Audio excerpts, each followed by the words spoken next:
Nagaan waaqayyo waaqa jiraata isiniif haa baay'atu barattootaa fi hordoftoota mitii chaanal akkam jirtu nagaa keessanii nagaa kooti galata waaqayyo isinis baga nagaa keessan taatan jechaati har'a qabadde kanan isiniif dhiyaadhee akkamittiin akka Tamarii irraati Birzii yookaan xeena'ee hojjetachuu dandeenyuun isinitti argisiisa kuni Tamarii asheeta isaati jechuudha. Miicee qulqulleessee jira gabaayee bilchaatee jira jechuudha Tamariin saayee. Kanaga akka salphaattiin Birzii guyyaa lama keessatti hojjetachuu dandeenya jechuudha. Baay'ee bilchaatee lallaafee jira. Waqtii isaas immoo waqtii ho'aa jechuudha. Kanaaf guyyaa lama keessatti jechuudha. Baay'ee ariifisaa bareedaa mi'aawaa ta'uu danda'a jechuudha. Wanti nu barbaachisu kun qodaa akka kana qodaa qadaada qabu. Akkasuma sukkaaratu nu barbaachisa. Akkasuma bishaan kana sadan qofa fayyadamuudhaan Birzii bareedaa isaa hojjetanna jechuudha. Ani sukkaara maankaa lama qofa fayyadamee akkasuma bishaan jechuudha.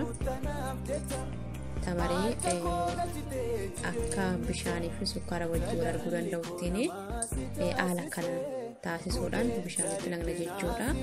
Egaa Tamariin ofiisaayyuu baay'ee mi'aawaadha. Sukkaara ofumaaf iyyuu qaba. Kanaaf sukkaara baay'ee nu barbaadu jechuudha. Egaa itti naqnee xumurree sochoosni akka kanattiin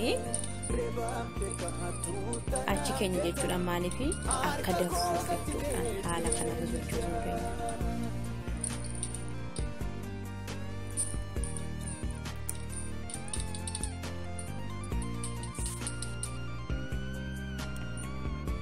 Egaa kuno akkas ta'ee jira jechuudha haala kana nuuf kennee jira. Kan booda qadaanneetu bakka ho'a qabu mana keessa jechuudha. Bakka ho'a qabu keenya jechuudha. Akka dafee dafuuf jechuudha ho'a barbaada waan ta'eef egaa beektu baay'een keessan biyyatti akkamitti akka hojjennu.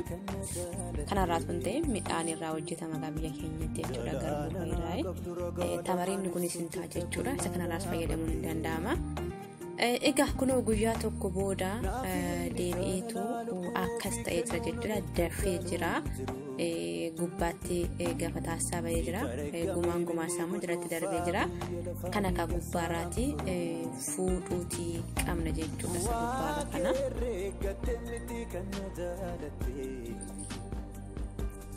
Jaalalana qabdu ragaadhaan ibsuuf jecha kullaadhaa battee. Garraa fuunee kan jalatti afu kanaa'ee ginjilchaadhaan hin calalleetu gargar baasna jechuudha. Sarargamee minnee godhuunfaa biyya lafaa dhiigasaa furu. Jaalalli koo namaa si taasisee gudeecha dhiphinaa si baachisee reebaan beekatuu tanaaf jecha harka koo gajjitee jireenyicha. Jaalalli koo namaa si taasisee gudeecha dhiphinaa si baachisee. Egaa akkas nuuf ta'ee jira jechuudha kunoo deebisnee qodaa isaatti naqneetu achi keenya jechuudha. Maaliif xiqqoo dafuu qaba jechuudha.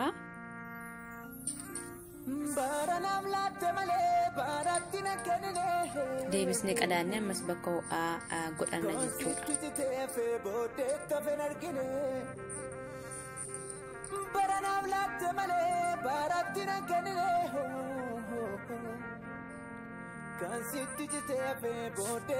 Egaa guyyaa lammaffaa isaatti kunoo bifa kana nuuf kennee jira. Dhugaatiidhaa fi qophaa'eera jechuudha. Kana booda kun akka kanattiin dhugaatii fi qophaa'u isaati jechuudha. Egaa kanumaan qabadde isiniif dhiyaadde waan daawwattaniif waan irraa barattaniif tuuma akkasuma egaa viidiyoon kun isiniif haaraa kan ta'e immoo miitii chaanal sabiskiraayib gochuun dagatina. Warra dura turtan immoo egaa laayik gochuun dagatina. Yaada qabdan immoo koomentii barreessuun dagatina jechuun barbaada. Egaa turtiif yeroo gaarii qabaadha. Har'a kanan qabadde isiniif dhiyaadde kanumadha. Nagaa keessan ta'a lafa nagaa jiraadha.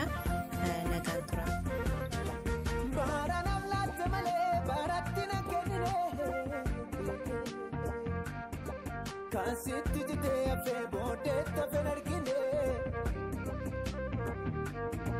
baara nam laatte malee baaraatti nan kennine kan sitti jitee hafee booddee tafeen argine boqonnaa kootusi faguyyaa balkanii daandii humna koo didee darbeeraas wajjin boqonnaa kootusi faguyyaa balkanii daandii humna koo didee darbeeraas wajjin darbeeraas wajjin darbeeraas wajjin darbeeraas wajjin